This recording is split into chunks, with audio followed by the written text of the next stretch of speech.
You know, it's a big pay-per-view when Squared Circle Radio is live right after the show for some post-show reaction. Welcome in, ladies and gentlemen. That's the Young Buck, Andy York, and my name is Chris Belcher. We appreciate you hanging out with us as we share everything to social media and make sure that everybody is hopping on with us. Listen, we are live on our YouTube channel. We're live on my Facebook page, I think it is. So drop your comments. Aaron Grisham, listen, I love that I can depend on that guy already in the chat, causing chaos and getting fired up by the music. I appreciate that so much. If this is your first time hanging out with us, welcome to the show. We drop new episodes, as you can see on the banner down there, every Monday night after Raw. We have some YouTube exclusive stuff that we've got going on, and then, of course, live reactions to pay-per-views, especially, Andy, when they end with the return of the final boss. I know it was rumored, man, but man, that music hit, and there's nothing like it. Yeah, the music hit. There's nothing like it, and apparently there's things still happening right now actively that I did not know about. So that's kind of the reason why I'm actively searching social media, because I don't know if you want me to share what might or might not have happened. Oh, I But absolutely. it looks like Kevin Owens has attacked Cody Rhodes outside of his tour bus tonight. No way. So Okay. I'm not entirely sure. I'm actively looking right now, so I will let you know if I find anything concrete to prove it. But listen, oh my goodness, man, Andy breaking the news for us. Everybody hit this up in real time. Listen, drop your comments. We're doing this sucker live. I mean, I wrote down a couple of things, but listen, this show can go off the rails real quick, and that's what we expect. So Andy's going to keep searching for that. Listen, I'll send you the video. Okay, please send me the video. Aaron Grisham says he can't use Twitter because Vandy won. And, and yes, anchor down, brother. Okay. We're here to talk about Bad Blood that went down tonight. Of course, we're going to talk about the main event. Let's get to that. And of course, we're going to talk about the rest of the show. But again, leave your comments, leave your questions on Facebook and on YouTube. We would appreciate that so very much. We'll interact as best we can, answer as many questions as we can, and of course, give our thoughts as to what's going on. So, Andy, let's start there.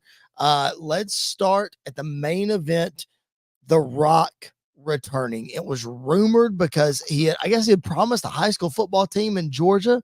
I think it was high school, or maybe a small college. I don't hold me to that, but he promised them he'd be at their game. He was, and then he shows up at the end of the night. What an awesome main event, and then what an epic ending to it. My jaw is still on the floor, dude. Yeah, and apparently he just, like, before the show even started, rolled up to, like, where Talent parked in his big black truck, because everybody can tell The Rock's truck versus everybody else.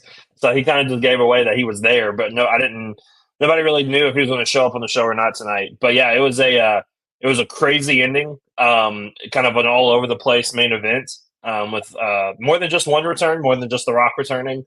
Yes. And it was a lot of fun. It was a great main event.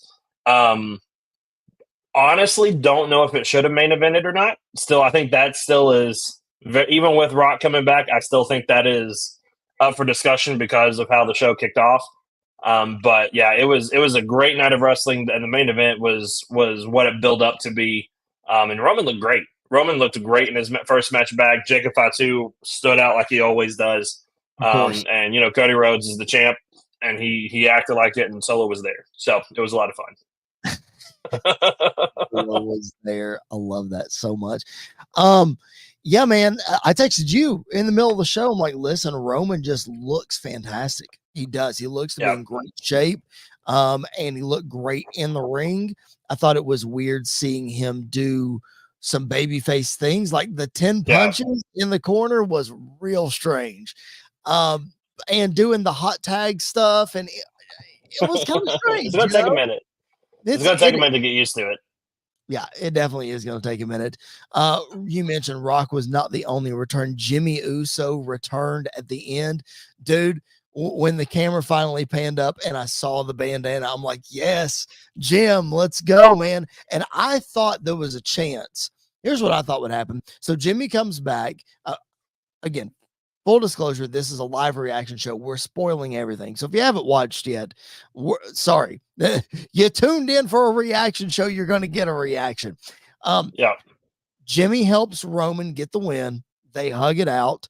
And then they go out of the ring, and then the bloodline jumps Cody. Andy, I honestly thought that as they were standing there discussing it, that Jay's music was going to hit, and Jay was going to like sprint through them and go help Cody, and they would follow suit. Yeah, I mean, because we knew Jay was in the building. We saw him earlier in the backstage, in the party press thing that they had going on.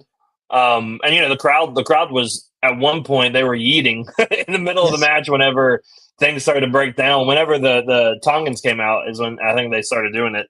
And I part of me was hoping that he would kind of come out, because I think that's like a natural way to bring him into the storyline, because it's a dual branded pay-per-view.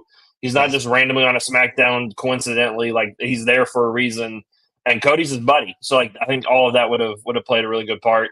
But I still enjoyed it when they turned, because I heard Michael Cole say, "Corey, do you see that?" And when he said that, I was like, why is Hikuleo coming out now? Like, this is a really weird spot for him to come out. And then they flipped the camera over, and I saw, like you said, when I saw the bandana, I was like, that's Jimmy. Jimmy's about to super kick them. And it was awesome. It was so cool. And I loved his shirt. They aren't the real ones, or whatever it said. Yeah. That was super cool, man. I don't know. I've always been a fan of Jimmy, even when they were a team, like before they split off and Jay became Big Star. I've always been a fan of Jimmy. I don't know what it is. But obviously we see more Jay's personality now, but I've just always gravitated toward Jimmy. I guess, I don't know. You always have your favorite in the tag team, right? You do. So Jimmy returns. Again, Roman goes back to the ring, he and Jimmy, and they attack the bloodline. And then Roman hands the belt to Cody, and then The Rock's music hits. The Rock comes out. He does the slice the throat. He gives the eyebrow. Man, it's like all the stuff. We talked extensively a couple of weeks ago about the stories that they can now tell with Cody Rhodes and with Kevin Owens and with Randy Orton and with Jey Uso, and how, they're going to be upset with him aligning himself with Roman Reigns. One thing that we didn't mention, and I can't believe we didn't, is how this affects Rock and how he would be upset with Roman for joining up with Cody after everything that they went through, after Rock coming back and all of the things. So like Aaron says in the comments right here, what does it all mean? There are so many directions that they can go with this. Yeah. There's a lot of directions they can go with it. I mean, the first thing that comes to mind is, I think, something we've talked about kind of here and there in the past, especially post WrestleMania 40, is we could be looking at a triple threat at WrestleMania between these three guys. And part of the way that we can get there is, maybe at the Rumble, Rock and Cody wrestle, and then Roman gets involved in that and costs them, or whatever the case is. And Kevin Owens fits, obviously, after tonight. Kevin Owens fits in there somewhere. And then who knows where Randy fits in that whole dilemma as well. So there's 8 stories going on at the same time with everybody involved, and you don't know which one. At some point, some of them are going to have to take precedent over the others. But the good thing about that is you always have the things to fall back to. Yep. And I think that's something that's going to be really interesting to look at as we're heading into WrestleMania season. Like, what is everybody's direction? Yep. And I think that's kind of true, like, all across the board. Now that Punk Drew is over, where do both of them go? Obviously, we recorded Raw early Monday night, and then all of a sudden Seth Rollins returns. So he's back in the mix now. So like there's just a lot of things up in the air right now heading into WrestleMania, heading into the Rumble, to where, the Rumble this year is looking like a unpredictable field about who can win it. Yes. And that's what makes the Rumble fun, is like, you have your favorites who could win, but it's always fun when it's like, well, that guy can win, that guy can win, like she can win, she can win, she can win. We can go all these different directions. So it's going to be, I think this year's WrestleMania, the build is going to be even more chaotic than last year. let me just say this. There are so many directions that I could go with everything you just said. There is so much to unpack with what you just said. So let me take a couple of pieces at a time.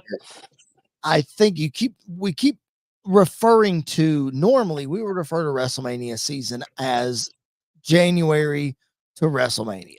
I mean, when they started doing day one pay-per-view, okay, we kind of set that aside and okay, Rumble to WrestleMania. That's the general season. With Triple H in charge, dude, it's WrestleMania season all season long. Like there's no off season from it because it all builds to certain things at WrestleMania at certain times. And there are milestones, like they talked about in the WrestleMania Behind the Curtain documentary, milestones that they have planned out that they need to hit and all that kind of stuff. And I think they're hitting them now, because last year's WrestleMania, the chaotic build that it was, I think it ironed out what we're seeing now. So I don't think they are flying by the seat of their pants like they were in January. I think this is strategic right here. Now, whether it was Bad Blood as the site for it happening, maybe not, but there are moments in time that they are plotting and building and hitting. So let me ask you this. Again, we have speculated lots of different directions they could go specifically for War Games.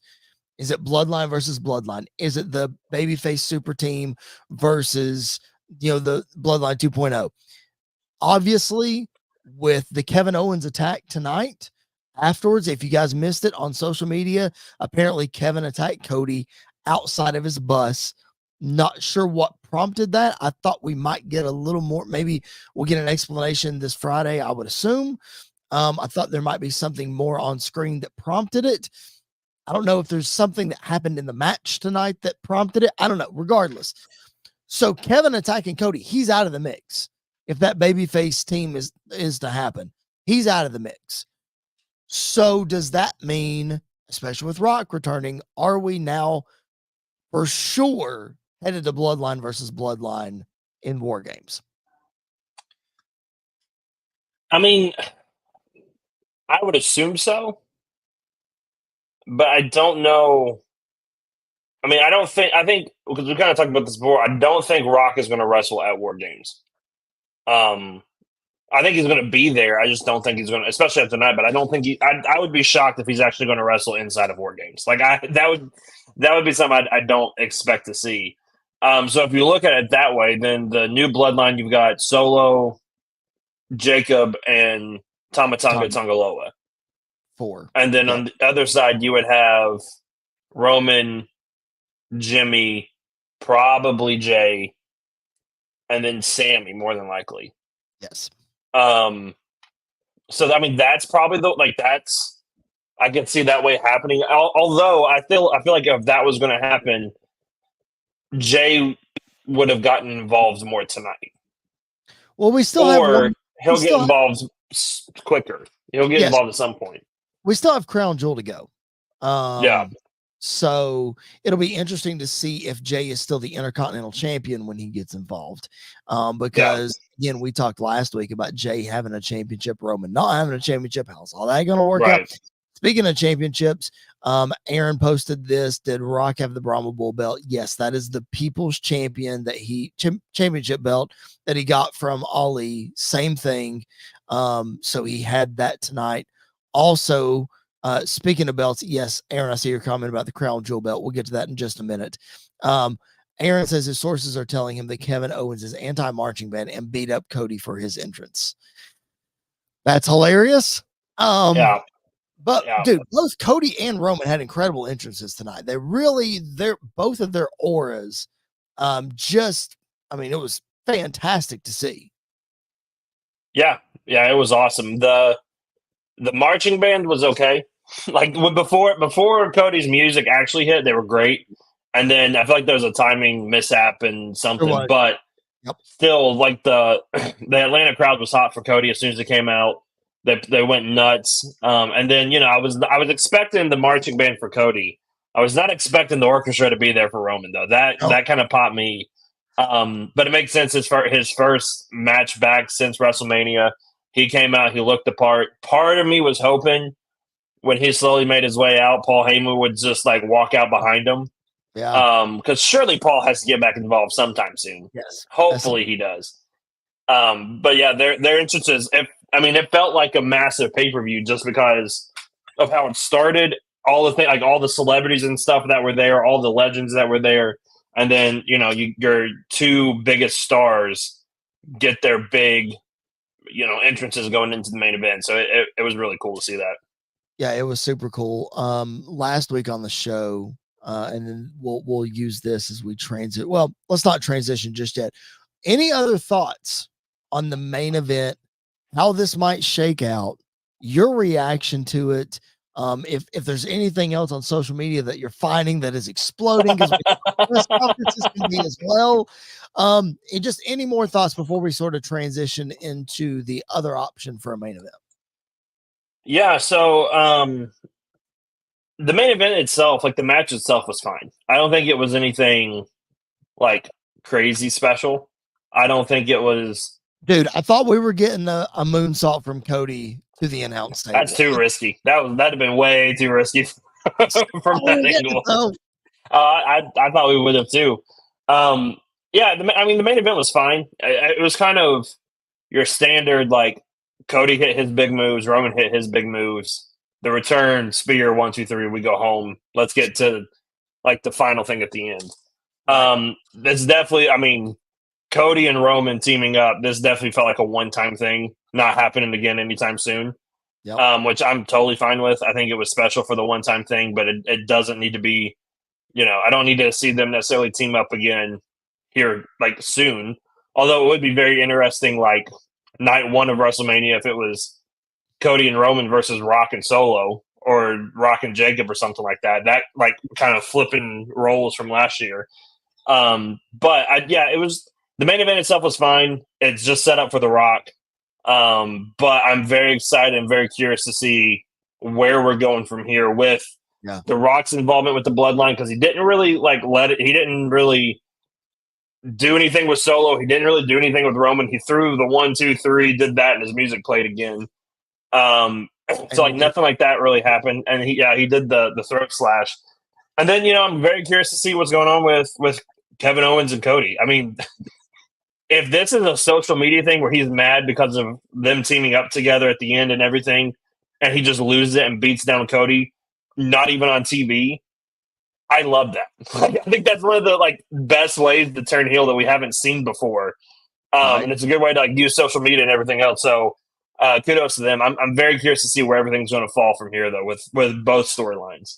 Yeah, I think it's definitely interesting timing with Kevin turning heel, because as we heard, Crown Jewel coming up the beginning of next month in Saudi Arabia is going to be champion versus champion. So it's going to be Cody Rhodes versus Gunther, and it's going to be the women's champions facing each other. So Liv Morgan and Nia Jax as of right now. And then there will be Crown Jewel championships on the line for both the men and the women for the show. So, I guess it makes it a non-important show still, and giving it a belt for a reason. Whatever. That is neither here nor there. I only bring that up because it's interesting timing, because then that means we have to wait till Survivor Series to get Cody versus Kevin again. And we're a month and a half out from that if we're building to that. So just some interesting timing there with Kevin turning heel tonight, Yeah. And I think it's very curious too, because War Games is in Vancouver. So that's Kevin Owens territory. Yes. So I don't know if it's necessarily a great idea to put Cody and Kevin. I don't think they wrestle at War Games, honestly. I think they probably wrestle on a SmackDown between now and War Games for the title. Really? And then maybe, maybe they revisit it. Maybe they do it in War Games in Vancouver, but I don't see them putting Cody in that position there. Unless they get Sammy involved somehow and make sure the crowd's behind them. But I don't really see them doing that.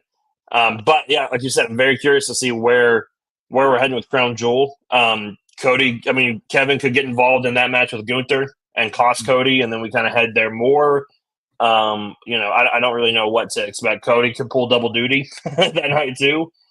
Sure. So there's just a lot of possibilities of what they could do heading into War Games. They could wait all the way till Rumble if they wanted to do KO versus Cody.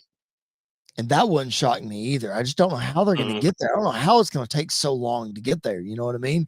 Maybe Kevin attacks Cody and injures him and takes him out of action until the Rumble.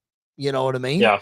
So there's that possibility as well. Give Cody a little bit of a vacay. I don't know that Cody would go for that, as we saw last night on SmackDown in Nashville that we were there. Bro did a meet and greet in Nashville, which you and I both were not aware of and are not happy about. Nope. So he spends all day in Nashville doing all of that. And then he wrestles the dark match. And then who knows how long he was there, because we left as soon as the match was over, but still, dude might need a vacation. Dude probably not willing to take a vacation. Let's put it that way. He earned that championship and he's going to milk it for all it's worth. All right. So we talked on our podcast last week about what the main event of the show was going to be. Is it Kevin Owens? Or I'm sorry, is it Cody Rhodes and Roman Reigns tag match, or is it CM Punk and Drew McIntyre Hell in a Cell? I defended very hard on that show that I thought Cody and Roman should main event the show. And then I also texted you afterwards and I said, listen, I'll come clean. I don't care. I said, listen, I know I defended this really hard, but I think that Punk and Drew should main event. But after watching this show, I'm okay with how it played out. I'm okay with Bad Blood ending with Cody and Ryan. It was just, I know the match wasn't like special, but we mentioned the aura of their entrances. Jimmy coming back, Rock coming back, just everything that it was about, it had to be the main event. I know that Hell in a Cell was brutal, and let's get into that match, because I'm sure you have your reasons specific to that match as to why it should have main evented with Punk and Drew. And it was a brutal, awesome match, but I think they got the main event right. I don't agree for one reason and one reason only. The story should take precedent of everything. And the story of Punk and Drew is the reason why Bad Blood was Bad Blood. I mean, the logo of Bad Blood had the cell in it, so it was based around that. It's 27 years to the day from the first Bad Blood and the first Hell in a Cell match. So you hit the nail on the head, man. They named the pay-per-view after them. But we are in an era, man, where Triple H is booking shows and he makes every match feel so important. So I think they did a great job of making this feel important, as much time as they gave them at the top of the show and the build and, everything, that all the weapons they pulled out and, this, that, and the other. Bayley and Nia Jax, Lord have mercy, having to follow this match. So I think they gave it the proper treatment as to it's a double main event on the show. One just happens to be first and one happens to be last. I think Triple H does a great job of that and has done that throughout the way he's booked pay-per-views. Yeah. The only thing I would say is after the opening match, everything else on the card just kind of felt like a dud because of how good the first match was. Whereas I think the tag match, if that had kicked off the show, obviously The Rock coming back, Jimmy coming back, everything stays the same. It would have been awesome, but I don't think it would have had that long-term effect on all the other matches going into the rest of the night. Because, Bayley and Nia was fun. I love the cash-in tease, and we'll talk about that probably toward a little bit later.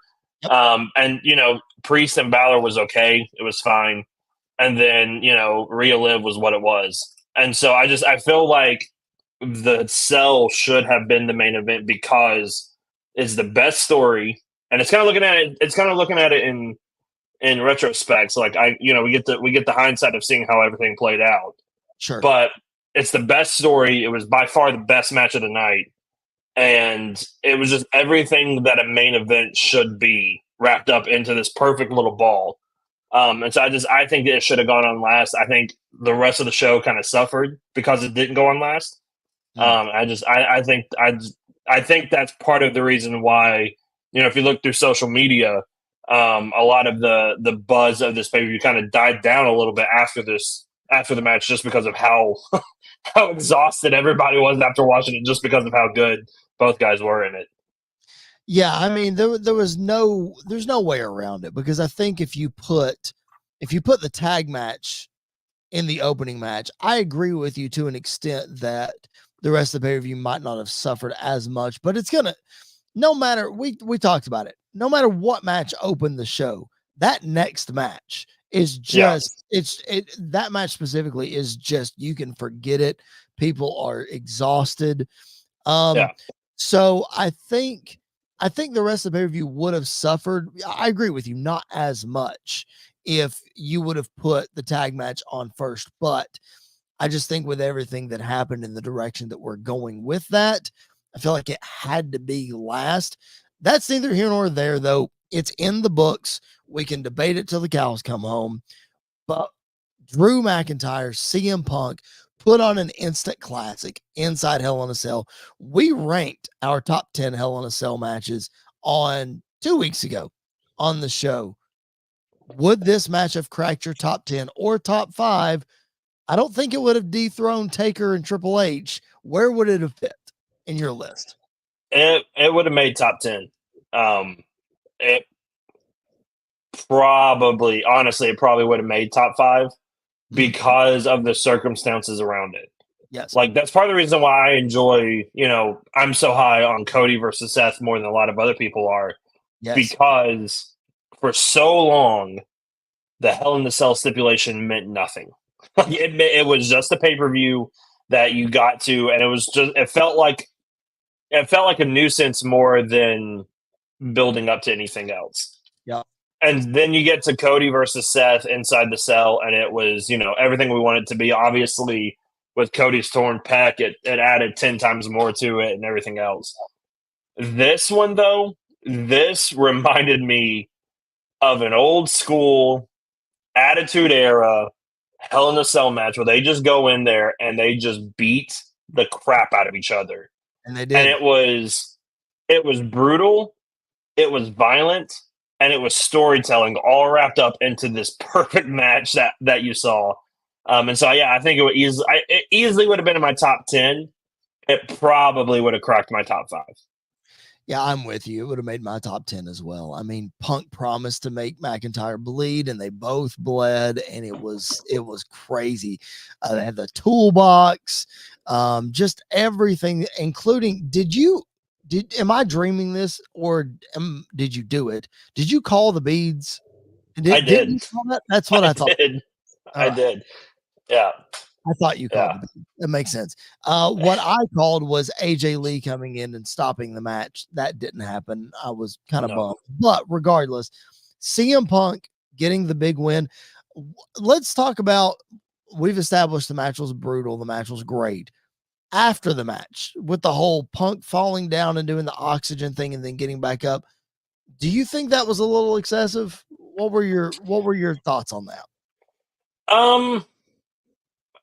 I thought it was excessive in like the best way possible. The same way like Cody, when he was walking back up the ramp after his match with Brock, he kept flopping all over the place, overselling. I think honestly, like, there's been so much damage to the reputation and the word that everybody likes to use in wrestling now, the aura of the Hell in the Cell.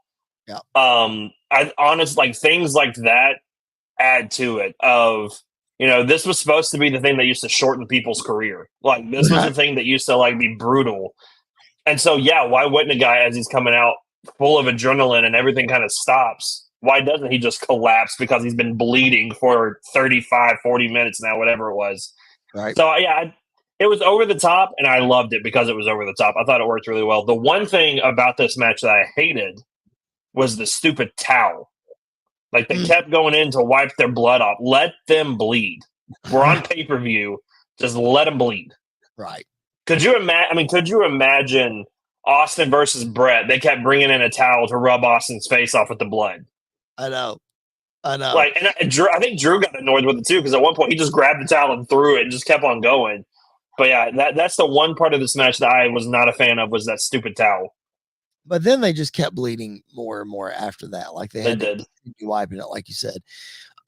Yeah, I didn't mind it. I thought that, I don't know, it just felt weird that Punk got the oxygen and then it was like magically he was okay. You know what I mean? Like it was just, yeah. I understand that obviously that's what he needed and it allowed him to be able to get up and whatever, but I don't know. Part of me, when he collapsed and they came out and they gave him oxygen, and then you saw Drew standing up in the ring, part of me thought, oh crap, they're not done. Drew's going to come out, Drew's going to blast him, and then here we go all over again. Yeah, that'd have been wild. Oh, man. But Punk getting the win, obviously, like you said earlier, sets the table for potentially Punk versus Gunther at Survivor Series. Punk's 1 year anniversary of his return could set up Punk and Seth Rollins now that he's back on the night of his return. Lots of different ways that they could go with CM Punk here, but a fantastic way, obviously, to open the show, a fantastic Hell in a Cell match, a fantastic way to seemingly end this rivalry.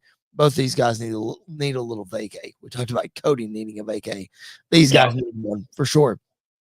All right. If you're just now finding our live show, this is Squared Circle Radio Live. We are recapping WWE Bad Blood. What a night it was. So just make sure that you are dropping your comments, dropping your feedback. We would appreciate it so very much if you would do that. All right, Andy, let's get to the other three matches that are on the card. We'll recap these and then we'll get out of here. Appreciate you guys being with us. For the Women's World Championship, let me try that again. Liv Morgan retained over Rhea Ripley. I'm telling you, I was reading the comments on our Bad Blood preview. Justin Stevens 3086. If you are watching, kudos to you, my friend. He dropped a comment on our preview and he said, oh, Raquel Rodriguez is going to come back and help Liv Morgan. And I commented back and I was like, bold take. Haven't heard that one before. That's awesome. Lo and behold, daggum, he was right, man. Here comes Raquel Rodriguez, makes her long-awaited return. Man, I think there were even thoughts that she might never come back to wrestling again. Something with a back injury or something. She's back, and she helps Liv Morgan. Man, what an ending to that match. I was wondering how Dom was going to get free because we knew he would. That was pretty wild, man. Yeah, it was the ending. I could see the vision behind it. The execution was just not great. Sure. Because I think Raquel came in way too early, and the referee looked at her, saw what she did, and then turned around and acted like he didn't see it and ran back to the ring, and then turned around, went back to Dom, and then called for the bell randomly. It was chaotic, and it didn't really, it reminded me of Tungaloa trying to get in the ring or something. But but all that being said, I think Raquel obviously fits the Judgment Day criteria. She fits that mold very well. Yep. But she also, there's history of her and Rhea Ripley. So that makes perfect sense too. It's not just a random thing done. That gives Rhea something to do while, maybe Liv goes off and does something else. Yep. And so I think that's really important. The match itself, though, I don't know about you. The match itself was just fine. I'm kind of done with this feud. We talked about it, man. It's we felt like this match, above any match aside from Drew and Punk, obviously, needed a stipulation. We literally just saw this at SummerSlam, and we saw a mixed tag match where they interacted in a normal match as well. we needed some sort of stipulation here, man, to help us out. Like Dom in a shark cage should have been SummerSlam. Again, what I called, but they wouldn't listen to me. It's fine. Whatever. And the cell is already there. You might as well just made it Hell in a Cell. Yeah. Like you could have made this easily Hell in a Cell. You could have made it, Dom in a shark cage, but the match itself be no disqualification. And then that way when Raquel comes in, you don't have to worry about some of the other stuff that happened. Yep. You don't have to explain Rhea having a kendo stick and beating the crap out of Dom at the same time. Mm-hmm. It was weird that they just made this like a regular standard match while just putting Dom above the ring. I figured they would have given it something else, but I'm kind of done with Rhea Liv. I'm kind of done with Damian Priest versus the Judgment Day too. I think everybody just needs to kind of start something over. Like let's move on. Let's go do something different, and then maybe revisit it sometime down the line. Yeah, I think we'll probably get the Rhea Liv blow off if I had to bet at Saturday night's main event. Probably at Survivor Series, probably Saturday. And the reason I say Saturday night's main event is we mentioned the Hell in a Cell. I mean, it's not the Hell in a Cell pay-per-view anymore. So we're building towards the Hell in a Cell match. What better of an attraction than put a Hell in a Cell match on Saturday night's main events on cable TV? Or a steel cage. Or at least a steel cage. Yeah, for sure. Yeah, something like that. I think you could easily, especially if we go with your idea that you mentioned on this past week's episode, the Judgment Day versus the Wyatt Six in a Survivor Series match, that's going to tie up Liv. And then that could give Raquel time to face Rhea, blah, blah, blah, whatever. So I like the direction there. I'm with you, though. It's almost like, and it probably goes back to the fatigue you were talking about with the Punk and Drew stuff, but it's almost like, I don't know what more we can tell with Priest versus the Judgment Day and Rhea versus Judgment Day, other than Rhea needs to get her title back. Yeah. One can argue that she doesn't need to get it back, but Priest getting the win over Balor here, I don't know that there's any reason for Balor to come back around. Priest is done. Let's go figure something out with Priest. But again, what do you do with him? The Intercontinental Championship is on a babyface. He's not going to go back after Gunther. What are we doing with Damian Priest? Yeah, I mean, there's always Bronson Reed once he's done with Seth. Right. Honestly, like I could see Bronson taking the title off of Jey Uso and then Damian taking the IC title off of Bronson at some point down the line. Okay. But I mean, you could do Damian and Braun Breaker if you wanted to. You could do. I'm trying to think of all the heel. I mean, now that the Miz turned, you can do Damian Miz, but I don't think people really want to see that. Oh, well, that's an easy one though. I mean, I know we all have PTSD from the zombie match. I know, but now that Miz has turned on R-Truth, that's an easy route for Damian Priest to jump in, come to Truth's aid, bring that story back around, and then he can face Miz for at Crown Jewel or something. I don't know. That's an easy route to go there. Priest getting the win over Finn Balor. This is the one match that I totally missed on the pay-per-view because I was eating dinner with my family, all the things. Hey, listen, some people might be excited about this earlier start time for the pay-per-view. It kind of threw a wrench into everything. I'm going to be honest with you. I know they're promoting UFC and they got off right at 8:30 and the last thing they said was like, go watch UFC or whatever. I get that. Michael Cole said, please watch it, is what he said. He begged them, please watch it. Please watch it. So funny. But yeah, man, I think this Judgment Day stuff, I think I don't know. I think you're spot on when it comes to a Wyatt Six thing. The Judgment Day fit the opposite side of the Wyatt Six very, very well. It could be really an interesting story, whether you reintroduce Alexa Bliss there or not. Liv Morgan versus Nikki Cross will be a lot of fun. And then I'll be interested to see how the rest of the guys match up. Correct me if I'm wrong. I had a thought during the pay-per-view. Is Finn and JD, are they still the tag team champions? Is that right? They are. Yeah, they are. Okay. I don't know that a Wyatt Six, the Wyatt Six need the tag team championship, so maybe you should take the titles off of them first, or I don't know. I don't know. Maybe Balor and JD face Priest and somebody on a random Monday Night Raw, and Priest and whoever wins the belt. Priest and Truth would be great. Priest and Truth. There you go. Bring it back full circle. Or Priest and Jey Uso. Hey, because Jey Uso is the guy that you just randomly stick with people to win the tag title back, even though he's got a twin brother that they used to be a tag team. But it's like it's rocket science or something that we can't get. I know. All right, let's talk about the match that suffered the most in this show, and it was Bayley and Nia Jax. Nia getting the win here. Not shocked by that at all. What I am shocked by is we did not get a cash in. I thought for sure, man, when this match was following Hell in a Cell, I was like, okay, they have to do something to get the people, get their attention. A cash in is perfect to get people's attention, and they didn't do it. How long are they going to milk this, man? Well, she's only had it since March. No, since June, right? Money in the Bank was beginning of June. Yeah. She's only had it 4 months then. So it feels like a longer time because the women never get to keep their Money in the Bank briefcase longer than a night most of the time. Yeah, I thought she was going to cash in too. Like I was fully anticipating it. I will say this was probably like my third favorite match of the night was this one.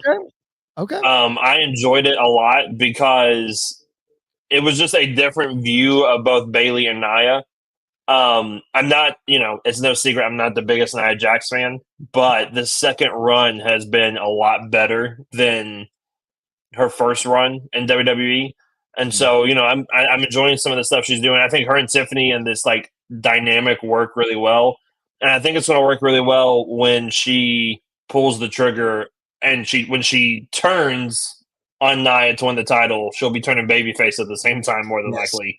Because the fans tonight were chanting Tiffy time. Like they were ready for her to cash in. They're ready for her to win. She got a massive ovation in Nashville. That's what I was just ready to say. It was the exact same thing last night on SmackDown in Nashville when we were there. People were behind her. They're ready for it. Yeah. So I think it'll probably happen sooner rather than later. I mean, the easy solution and the one that I don't know how they would make it happen is you could do like War Games. You could have Nia and Tiffany and trying to think of Chelsea and Piper. Yep, Chelsea and Piper versus Jade, Bianca, Naomi, and Bayley. Mm-hmm. And then when that match is over, you could have Tiffany cash in on Nia whenever, like either during or after, or whatever the case is. Because that'd be a really interesting way to kind of merge those two together.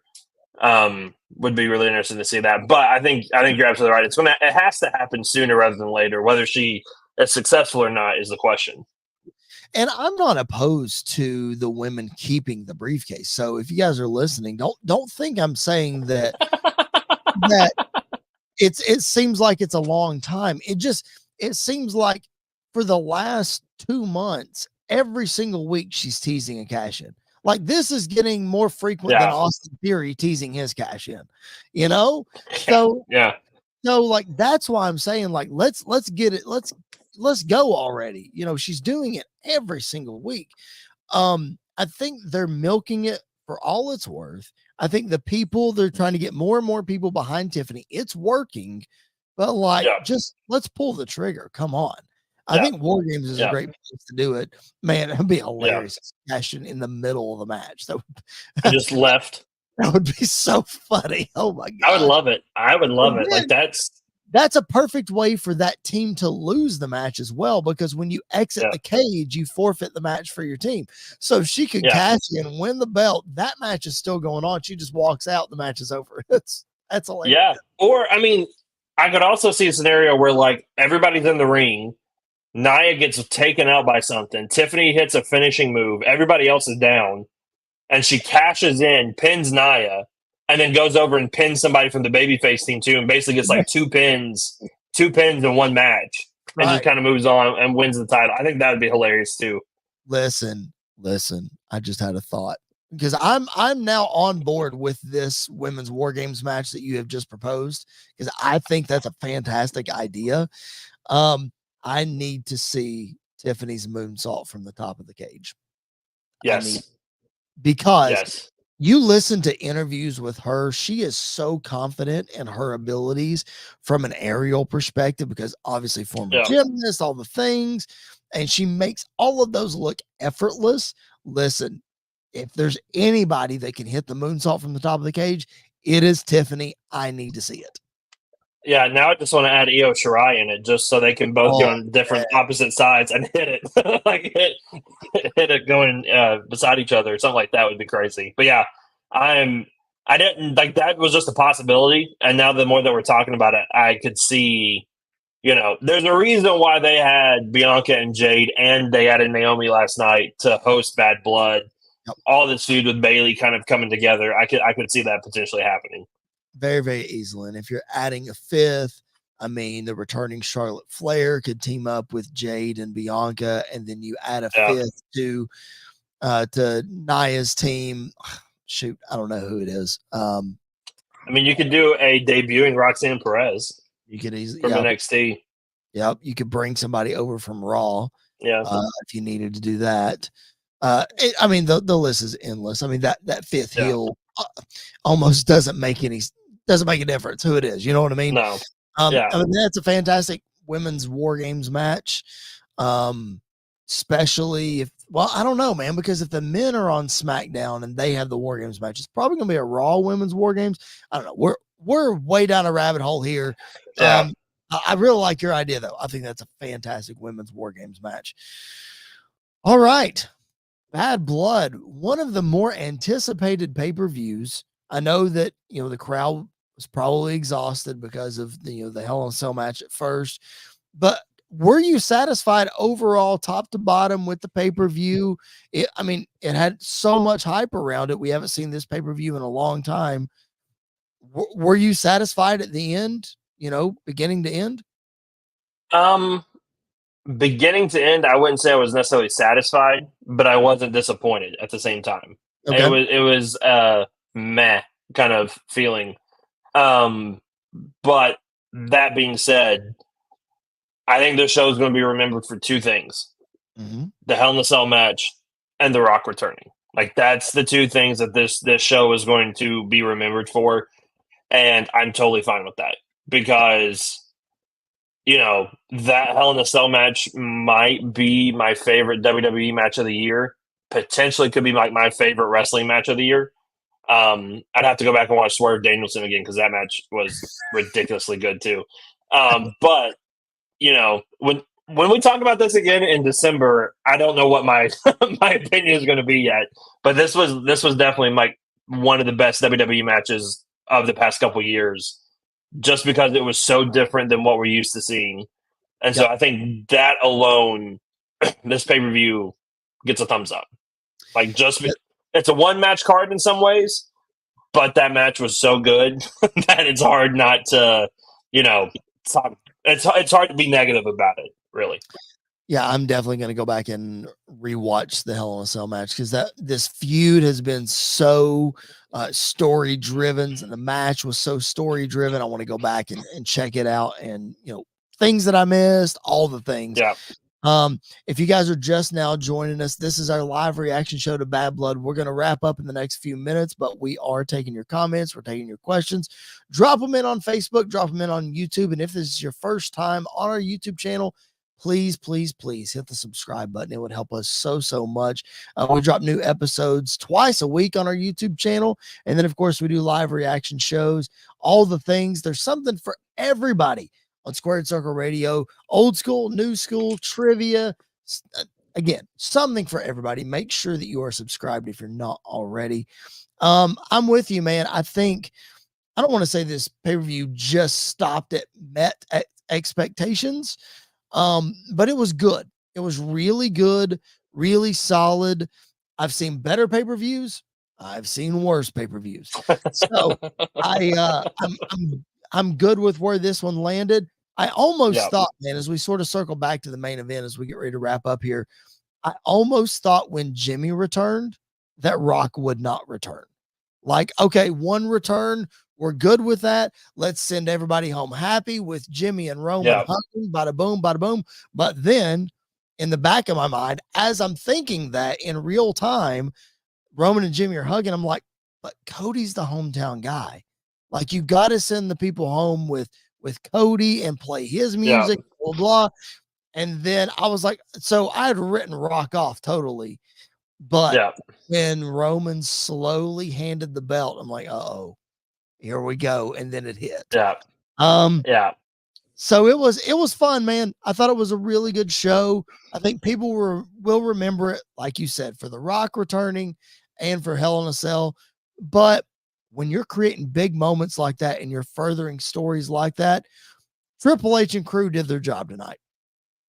Yeah, they really did. And you know, we're in a different era of wrestling where, you know, the wrestling matters more, I feel like, than it's ever had before.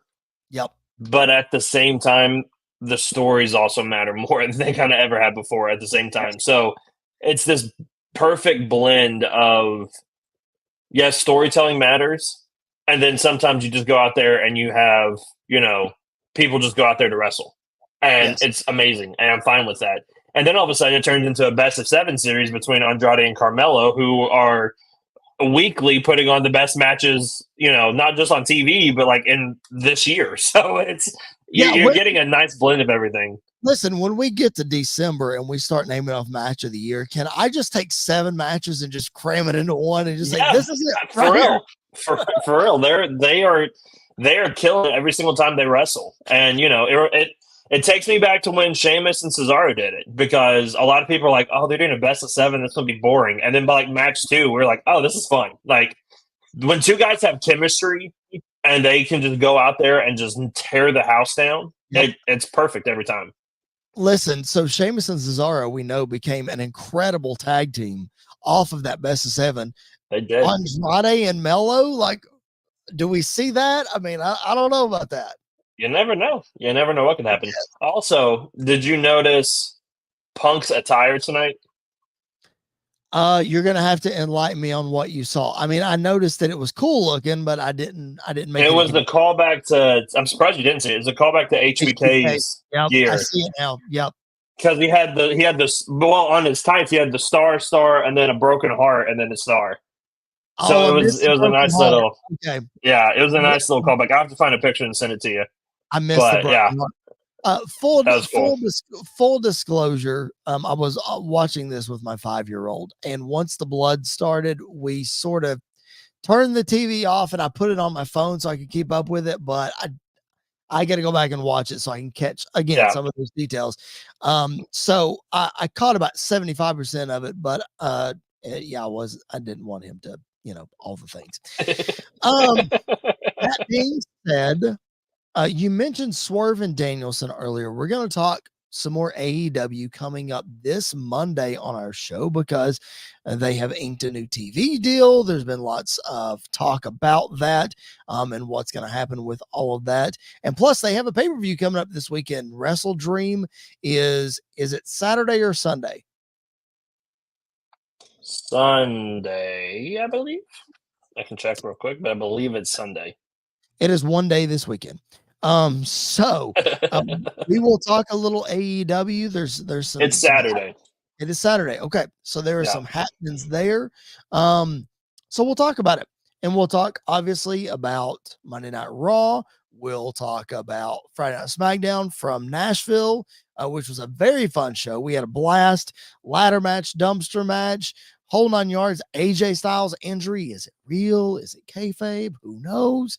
We're going to talk all of those things. It's going to be a loaded show coming up on Monday. So we appreciate you guys being with us on this post Bad Blood edition of Squared Circle Radio. Andy, anything else to add, brother, before we sign off? No, not really. Just a fun night of wrestling, a great night of wrestling. And, you know, once one chapter ends, we just pick up and keep moving on. And so I'm excited to see Monday how things unfold, and Friday how things unfold. And like you said, heading into Wrestle Dream this weekend, it'll be a lot of fun. It's going to be a whole lot of fun. I want you guys to be hanging with us. Again, if this is your first time on the show, hit that subscribe button right down below. Hit the thumbs up on the video as well. We would appreciate it so very much. For Mr. Andy York, my name is Chris Belcher. We are signing off. This has been our live show. We'll see you guys on Monday for another edition of Squared Circle Radio.